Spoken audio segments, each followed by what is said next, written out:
Zé, é o seguinte, bloco 2. Você tem informações sobre o peso do desemprego na eleição municipal desse ano? A pergunta para você é a seguinte: qual que é o peso disso? Qual que é o peso do desemprego na eleição? Porque fica sempre, eleição são temas municipais, a outros dizem, não, tem um corte Lula versus Bolsonaro, que vai ser importante, como lá em São Paulo. Agora, o tema do desemprego, que peso que terá, especificamente? Então, Kennedy, eu estava dando uma olhada aqui nos dados do IBGE. A gente teve a divulgação, foi no meio do carnaval, então meio que passou batido, sobre os dados do quarto trimestre de 2023, da PNAD trimestral, Pesquisa Nacional para Amostras de Domicílio, né, que é a principal pesquisa do IBGE.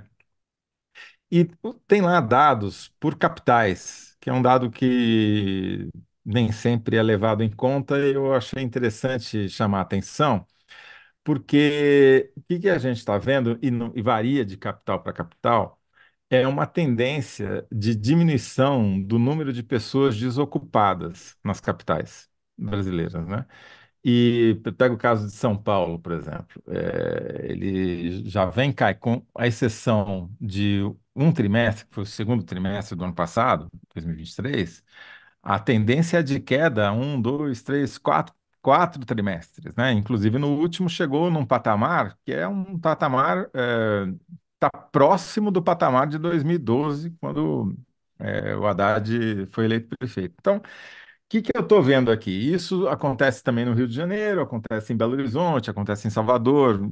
Na maioria das capitais a tendência é essa. Em alguns a queda é menor, outros a queda é mais acentuada, a tendência é mais ah, fácil de identificar. E a gente, claro, estamos falando isso há um mês, há um ano quase da eleição, né? Faltam aí 9 meses, faltam 3 trimestres, e esses 3 trimestres é que vão ser os definitivos, né? O que eu acho, olhando inclusive comparando com o que aconteceu em eleições passadas. Você pega, por exemplo, a eleição de 2012, que elegeu o Fernando Haddad em São Paulo e o Eduardo Paes no Rio de Janeiro, por exemplo.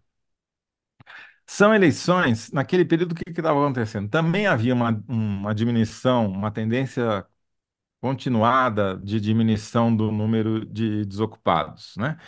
Então, por esse critério, talvez em 2000 e em 2000, na eleição seguinte, 2016, foi justamente o oposto. Foi uma eleição em que o número de desocupados estava crescendo, e em alguns casos, como São Paulo e Rio de Janeiro, estava explodindo, né? Então, o que a gente pode tirar disso?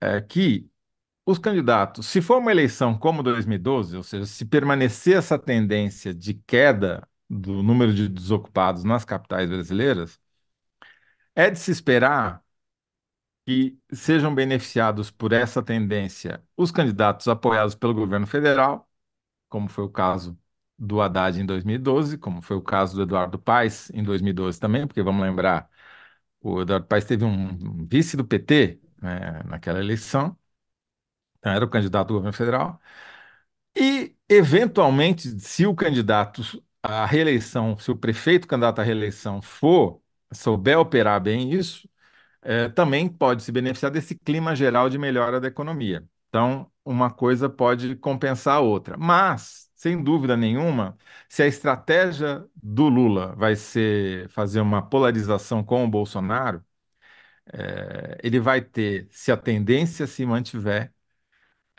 um argumento a mais a seu favor, que é esse argumento da diminuição da desocupação. Eu uso a palavra desocupação porque falar em desemprego hoje é cada vez menos preciso, né? Porque emprego mesmo, embora tenha crescido em algumas capitais, emprego formal, né, da iniciativa privada, no setor público, ele não é o carro-chefe da diminuição dessa desocupação, né? Boa parte dessa desocupação ocorre por causa dos bicos, do trabalho Sim. temporário, trabalho informal, etc, etc.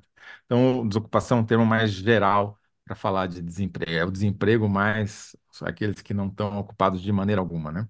Então, assim, a minha síntese para encerrar e mudarmos de assunto é Bora que lá. tendência de queda da desocupação pode beneficiar candidatos governistas nas capitais. Dá uma enxugadinha aí, né? Se a dona Marina É, nos eu ajuda aí. conto com a Ah, Marina para me dona ajudar Marina. a dar uma. A Marina, que é muito ocupada, faça isso para diminuir a minha desocupação também aqui. Mas Olha basicamente só, é essa a mensagem. Os dados estão mais para uma eleição parecida com a eleição de 2012 do que uma eleição como a de 2016, que foi o desastre para o PT, né? Aquela eleição do Dória. sim.